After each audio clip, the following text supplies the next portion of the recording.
الله وبركاته. إن الحمد لله الذي أحيانا بعدما أماتنا وإليه النشور. أشهد أن لا إله إلا الله وحده لا شريك له، وأشهد أن محمدا عبده ورسوله. اللهم صل وسلم وبارك على سيدنا محمد وعلى آله وصحبه ومن والاه. قال الله تعالى في القرآن الكريم وهو أصدق القائلين: أعوذ بالله من الشيطان الرجيم، بسم الله الرحمن الرحيم. الذين آمنوا والذين هاجروا وجاهدوا في سبيل الله الذين آمنوا والذين هاجروا ولم يلبسوا إيمانهم بظلم أولئك لهم الأمن وهم مهتدون. Subhanallah azim. Akratul Qarani, para alim, para ulama, Bapak Ibu muslimin berbahagia, kembali kita bersyukur kehadirat Allah Subhanahu wa taala yang mana pada pagi subuh yang penuh berkah ini di hari yang lalu kita sama-sama hadir kembali di masjid yang kita cintai ini. Salah satu kewajiban yang kita laksanakan subuh secara berjamaah dilanjutkan dengan kultum singkat dan niat berpanjang i'tikaf sekaligus silaturahim. Mudah-mudahan semua ibadah yang sudah kita laksanakan semoga diterima dari dunia Allah Subhanahu wa taala. Salam kepada baginda Rasulullah sallallahu alaihi wasallam, qaulina Allahumma shalli ala sayyidina Muhammad wa ala ali sayyidina Muhammad. Bapak Ibu hadirin rahimakumullah.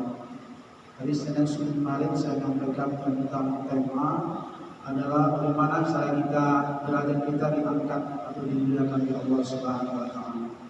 Kemarin yang pertama saya sudah sampaikan yaitu supaya derajat kita diangkat oleh Allah Subhanahu wa taala afdhal darajat. Yaitu yang pertama tentu kita mempunyai iman yang benar kepada Allah Subhanahu wa taala.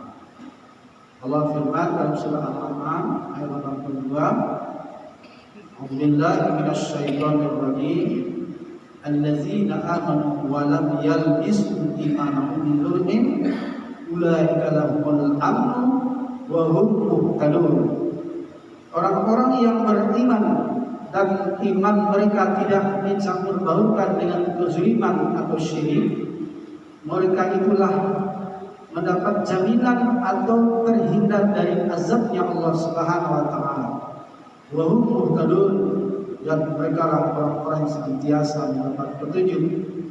Jadi jelas Bapak Ibu, supaya derajat kita di sisi Allah bukan hanya manusia saja menghormati atau memuliakan, tetapi Allah langsung mengangkat derajat kita supaya apa?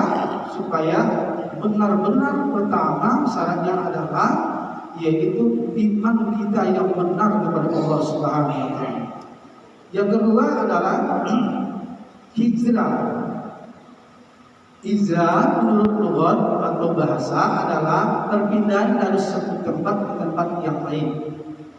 Hijrah terbagi dua, ada pertama hijrah fisikal namanya atau hijrah fisik, dari perpindahan dari tempat yang satu ke tempat yang kedua.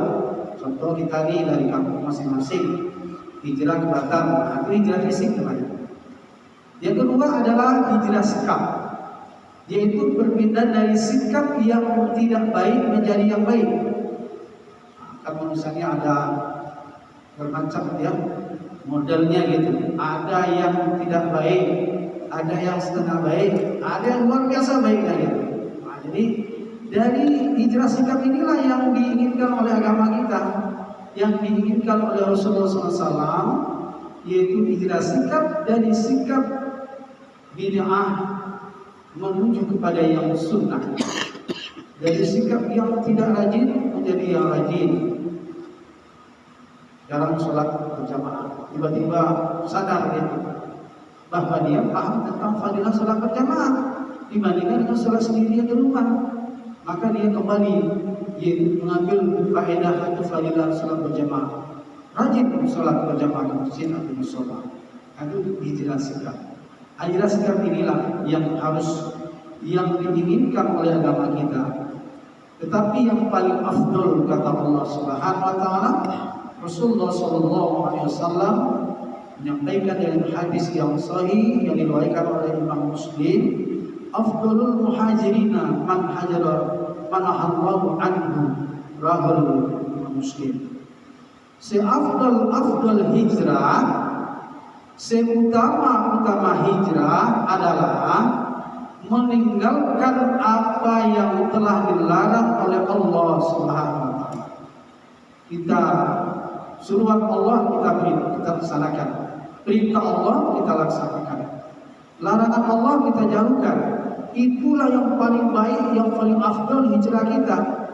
Maka oleh sebab itu hijrah ini tidak hanya kita menyambut tahun baru Islam saja hijrah 1 Muharram, tidak. Setiap detik, waktu, jam, mingguan, bulanan, tahunan, bahkan sampai akhir hayat kita sudah tiada di dunia ini, kita selalu berhijrah terus sehingga kita benar-benar nanti menjadi orang-orang yang akan mendapat kebahagiaan di dunia dan akhirat. Bapak Ibu hadirin rahimakumullah, bagaimana orang mengaku ya seperti para sahabat-sahabat dahulunya, sahabat Nabi radhiyallahu anhum ajma'in, beliau itu dulu tidak kenal dengan Islam Bapak Ibu. Begitu beliau dapat hidayah dari Allah, segala sesuatu budaya Arab yang bertentangan dengan Islam, maka semuanya beliau tinggalkan. Kenapa? Karena kemuliaan seseorang itu bukan dilihat dengan kearabannya, kesukuannya, ras, warna kulitnya, keturunannya, harta, pangkat, dan jabatannya. Bukan itu yang dimuliakan oleh Allah. Tetapi yang dimuliakan oleh Allah seorang hambanya adalah inna akramakum indallahi atqakum, yaitu hambaku yang bertakwa. Nah, oleh sebab itu mari kita senantiasa selalu mempergunakan iman dan takwa ini, meningkatkan iman dan takwa kepada Allah. Banyak caranya, tidak perlu pakai uang, ya kan? Rajin aja ke masjid, rajin menghadiri majelis ilmu, majelis zikir. Sekarang ini musim para ulama datang ke Batam ya. Nah, itu satu sumber ilmu yang kita dapatkan. Ringankan langkah kita ke sana, hadiri. Atau bukan juga kita konten-konten YouTube, banyak mungkin di handphone kita yang bermanfaat. Itu menambah jazbah kita, kekuatan kita, kemantapan kita, keimanan kita, takwa kita kepada Allah Subhanahu wa taala. Yang terakhir adalah kita harus senantiasa jihad fi sabilillah. Jihad artinya berjuang bersungguh-sungguh melawan. Sedangkan fi sabilillah segala sesuatu yang mengantarkan keridhaan Allah Subhanahu wa taala. Jadi apapun yang kita lakukan itu nilainya baik Bapak Ibu, yang akan mendatangkan keridhaan Allah, walaupun sekecil apapun amal yang kita lakukan, kebaikan yang kita lakukan, itu termasuk jihad fi sabilillah. Dulu zaman Nabi dulu maksud kan ada kaum kafir Quraisy berperang, ya berjihad di jalan Allah, memperjuangkan agama. Sekarang ini sesuai dengan profesi kita masing-masing, berjihad sesuai keilmuan, berjihad dengan keilmuannya, para dai berjihad dengan hujjah, dengan dalil Al-Quran dan hadisnya, para anbiya berjihad dengan harta bendanya, dan seorang guru, seorang dosen dan sebagainya, dia mempelajari atau mengajarkan ilmu kepada santri atau mahasiswa dan sebagainya. Itu semuanya termasuk jihad fi sabilillah. Termasuk anak-anak kita yang sedang belajar sekarang ini, baik belajar di formal, informal, baik belajar di pesantren maupun di sekolah umum, itu termasuk jihad fi sabilillah. Kenapa? Anak-anak kita lagi menuntut ilmu, dan kita orang tua selalu mendoakan supaya anak-anak kita sukses semuanya dan anak kita menjadi anak-anak yang soleh dan solihah.